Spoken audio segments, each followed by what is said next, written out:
Hello everyone, welcome back. నేను doctor Harinath. ఈరోజు ఇద్దరు ఫ్రెండ్స్ గురించి మాట్లాడుకుందాం.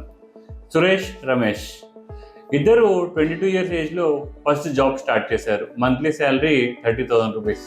ఒకే శాలరీ, ఒకే ఏజ్, ఒకటేసారి స్టార్ట్ చేశారు. కానీ 20 ఇయర్స్ తర్వాత లైఫ్ మాత్రం పూర్తిగా డిఫరెంట్గా ఉంది. సురేష్ ఇప్పుడు కార్ డ్రైవ్ చేస్తున్నాడు, ఫారెన్ ట్రిప్ ప్లాన్ చేస్తున్నాడు. మరి రమేష్ ఇంకా స్ట్రగుల్ అవుతున్నాడు, ఇంకా రెంట్ ఇంట్లోనే ఉంటున్నాడు, ఇంకా నా టైం వస్తుంది అని వెయిట్ చేస్తున్నాడు. ఒకే స్టార్టింగ్ పాయింట్ కానీ రిజల్ట్ డిఫరెంట్గా ఉంది. ఎందుకు ఇలాగా?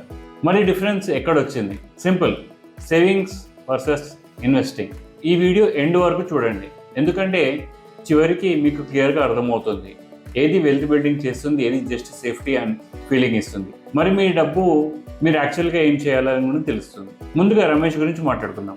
రమేష్ చాలా టిపికల్ ఇండియన్ మైండ్ సెట్తో పెరిగాడు. వాళ్ళ నాన్న ఎప్పుడూ ఒకటే చెప్పేవారు, బాబు డబ్బు సేవ్ చేసుకో, రేపు ఏమవుతుందో ఎవరికి తెలియదు. ఆ మాట విన్నాడు రమేష్. ప్రతి నెల 5,000 రూపీస్ సేవ్ చేసుకున్నాడు. రెగ్యులర్గా మిస్ అవ్వకుండా సేవింగ్స్ అకౌంట్లో పెట్టేవాడు. కొన్నిసార్లు FD RD కూడా చేసేవాడు. పేరెంట్స్కి చాలా ప్రౌడ్గా అనిపించేది. రిలేటివ్స్ అందరూ ఈ అబ్బాయి చాలా రెస్పాన్సిబుల్, చాలా ఇంటెలిజెంట్ అని అనేవాళ్ళు. 42 ఇయర్స్ వచ్చేసాయి రమేష్కి. 20 ఇయర్స్ తర్వాత 12 లక్షలు సేవ్ చేశాడు. ఇంట్రెస్ట్తో కలిపి తన దగ్గర ఆల్మోస్ట్ 25 లక్షల కార్పస్ అయిపోయింది.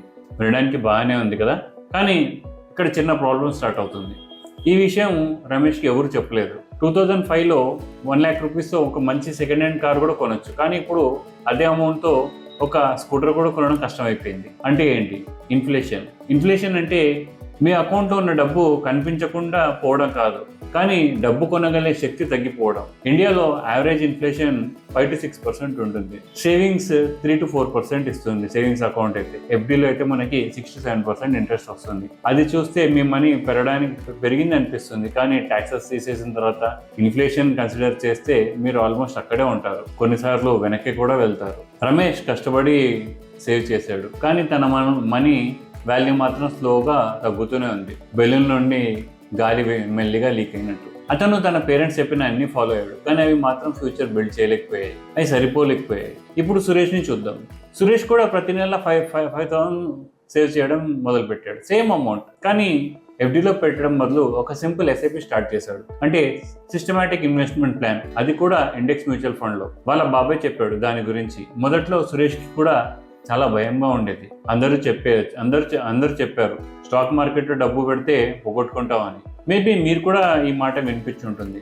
కానీ సురేష్ అప్పుడు ఒక ఇంపార్టెంట్ డెసిషన్ తీసుకున్నాడు. అతను భయాన్ని కాకుండా ప్రాసెస్ని నమ్మడం స్టార్ట్ చేశాడు. 20 ఇయర్స్ వరకు ప్రతి నెల 5,000 రూపీస్ ఇన్వెస్ట్మెంట్ స్టార్ట్ చేశాడు. Total investment 12 lakhs, same as Ramesh. కానీ ఫైనల్ వాల్యూ అరౌండ్ 50 lakhs అయింది. ఇది చిన్న డిఫరెన్స్ కాదు, చాలా పెద్ద డిఫరెన్స్. ఎందుకంటే తన మనీ తన కోసం పని చేసింది. Indian stock market, especially Nifty 50 లాంటి బ్రాడ్ మార్కెట్ ఇండెక్స్లో చూస్తే లాంగ్ టర్మ్లో బెటర్ రిటర్న్స్ ఇచ్చాయి. ఇక్కడే కాంపౌండింగ్ మ్యాజిక్ కూడా స్టార్ట్ అవుతుంది. మీ డబ్బు రిటర్న్స్ జనరేట్ చేస్తుంది, ఆ రిటర్న్స్ మళ్ళీ రిటర్న్స్ జనరేట్ అవుతుంది. టైం ఎక్కువగా ఉంటే ఆ ఎఫెక్ట్ చాలా పవర్ఫుల్గా ఉంటుంది. కాంపౌండింగ్ అంటే ఫాస్ట్గా రిచ్ అవ్వడం కాదు, లక్కీ స్టాక్స్ పిక్ చేయడం కాదు, హైప్ కాదు. సింపుల్గా consistency, patience, time.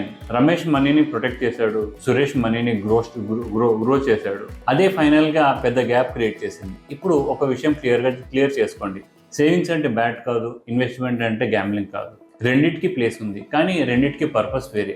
Savings short term safety net కోసం, ఇన్వెస్ట్మెంట్ లాంగ్ టర్మ్ కోసం. సేవింగ్స్ అంటే ఎమర్జెన్సీ సిచ్యువేషన్లో హెల్ప్ చేయడానికి, ఇన్వెస్ట్మెంట్ అంటే ఫ్యూచర్లో వెల్త్ బిల్డ్ చేయడానికి. కాబట్టి క్వశ్చన్ ఏంటంటే ఇన్వెస్ట్మెంట్ బెటరా, సేవింగ్స్ బెటరా అని కాదు. కరెక్ట్ క్వశ్చన్ ఏంటంటే ఏ డబ్బు ఏ పర్పస్ కోసం వాడాలి, అదే యాక్చువల్గా ఆన్సర్ ఇస్తుంది మీకు. మన దేశంలో చూస్తే ఇన్ఫ్లేషన్ కూడా ఎక్కువనే, ఎందుకంటే కాస్ట్ ఆఫ్ లివింగ్ ప్రతి సంవత్సరం పెరుగుతూనే ఉంటుంది. కానీ ఇంకా చాలా మందికి సేవింగ్స్ అంటే బ్యాంక్ అకౌంట్, FD RD అంటే చాలా అనుకుంటారు. అలా చూస్తే సేఫ్గా అనిపించవచ్చు, కానీ లాంగ్ టర్మ్లో మనీ వాల్యూ తగ్గిపోతుంది. అక్కడే ప్రాబ్లం. మనం రెస్పాన్సిబుల్గా బిహేవ్ చేస్తున్నాం అనుకుంటున్నాం, కానీ ఇన్ఫ్లేషన్ సైలెంట్గా మన టైంని తినేస్తుంది, మన ఫ్యూచర్ని తినేస్తుంది. గుడ్ న్యూస్ ఏంటంటే సిచ్యువేషన్ మెల్లగా మారుతుంది. చాలా మంది ఇప్పుడు SIP స్టార్ట్ చేస్తున్నారు, మ్యూచువల్ ఫండ్స్ గురించి తెలుసుకుంటున్నారు, లాంగ్ టర్మ్ ఇన్వెస్ట్మెంట్ ఇంపార్టెన్స్ ని అర్థం చేసుకుంటున్నారు. మరి మీరు ఈ వీడియోని చూస్తున్నారు అంటే ఆల్రెడీ మీరు చాలా మంది కన్నా ముందున్నట్టే. మరి మీరు ఏం చేస్తున్నారు? మరి మీరు ఏం చేయాలి? ఇక్కడ 3 సింపుల్ స్టెప్ ఫ్రేమ్వర్క్ చెప్తాను. స్టెప్ 1, ముందు సేవింగ్స్ ఉండాలి. ఎమర్జెన్సీ కోసం కొంత అమౌంట్ పక్కన ఉండాలి, అది మీ సేఫ్టీ నెట్. స్టెప్ 2, తర్వాత ఇన్వెస్ట్మెంట్ స్టార్ట్ చేయాలి. స్మాల్ అమౌంట్ అయినా పర్లేదు, ఎస్ఐపితో స్టార్ట్ చేయండి. ఇంపార్టెంట్ ఏంటంటే స్టార్ట్ చేయడం. థర్డ్ స్టెప్ ఏంటంటే ఇన్కమ్ పెరిగిన ప్రతిసారి ఇన్వెస్ట్మెంట్ కూడా పెంచాలి. చిన్నగైనా పెంచినా పర్లేదు, లాంగ్ టర్మ్ లో చాలా పెద్ద డిఫరెన్స్ ఉంటుంది. సురేష్ ఎక్స్ట్రాడినరీగా ఏం చేయలేదు, స్టాక్ స్టెప్స్ లేవు, ఇన్సైడర్ ఇన్ఫో లేదు, ఒక సింపుల్ ఎస్ఐపి, కొంచెం పేషెన్స్, కొంచెం టైం, అదే సరిపోయింది. రమేష్, సురేష్ ఇద్దరు ఒకే పాయింట్ నుంచి స్టార్ట్ అయ్యారు, కానీ వాళ్ళలో ఒక్కళ్ళే 20 years తర్వాత హ్యాపీగా ఉన్నారు. ఎందుకంటే time plus investment plus correct investment wealth అని అర్థం చేసుకున్నాడు సురేష్.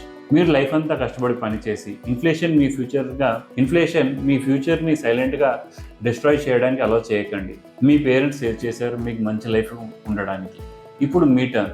స్మార్ట్గా సేవ్ చేయండి, స్మార్ట్గా ఇన్వెస్ట్మెంట్ చేయండి. మీ ఫ్యూచర్ బెటర్గా ఉండాలి అంటే మంచి డెసిషన్స్ తీసుకోండి. ఈ వీడియో మీకు నచ్చితే లైక్ చేయండి. ఎఫ్డి మాత్రం ఇంకా బెస్ట్ అని ఎవరైనా అనుకుంటే ఒక ఫ్రెండ్కి షేర్ చేయండి. ఇంకా ఇలాంటి సింపుల్ ఫైనాన్స్ వీడియోస్ కోసం సబ్స్క్రైబ్ చేయండి. నెక్స్ట్ వీడియోలో మళ్ళీ కలుద్దాం. Until then bye.